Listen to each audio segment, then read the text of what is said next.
আওয়ামী লীগ ছাড়া কোনো নির্বাচন হচ্ছে না দেশে। ভারতের পররাষ্ট্রমন্ত্রী এস জয়শঙ্কর বাংলাদেশে এসে ডক্টর ইউনূসকে সরাসরি হুঁশিয়ারি দিয়ে গেলেন, আওয়ামী লীগকে না আনলে নির্বাচন বন্ধ সারা দেশে।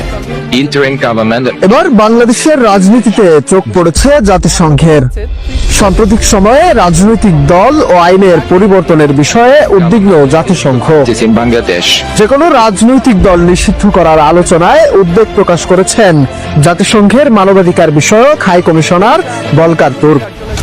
সুইজারল্যান্ডের জেনেভায় অনুষ্ঠিত 59তম মানবাধিকার অধিবেশনের পেশ করা বার্ষিক প্রতিবেদনে ভলকার তুর্ক বলেন, বাংলাদেশের রাজনৈতিক দলের অধিকার ও মত প্রকাশের স্বাধীনতা সীমিত হওয়ার প্রবণতা বাড়ছে। আমরা উদ্বিগ্ন, বিশেষ করে যখন রাজনৈতিক দল নিষিদ্ধ করার কথা সামনে আসে কিংবা আইনের কাঠামো পাল্টানোর আভাস মেলে।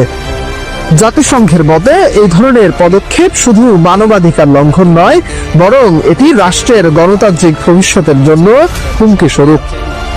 তাদের বক্তব্য, রাজনৈতিক বৈচিত্র্য ও অংশগ্রহণ ছাড়া কোনো গণতান্ত্রিক রাষ্ট্র টিকতে পারে না।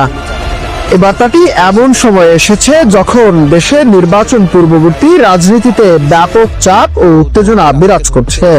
আর সেই প্রেক্ষাপটে জাতিসংঘের এই মন্তব্যকে বিশ্লেষকরা বলছেন, এটি কেবল বার্তা নয়, বরং রাজনৈতিক সিদ্ধান্তের আগাম প্রতিক্রিয়া।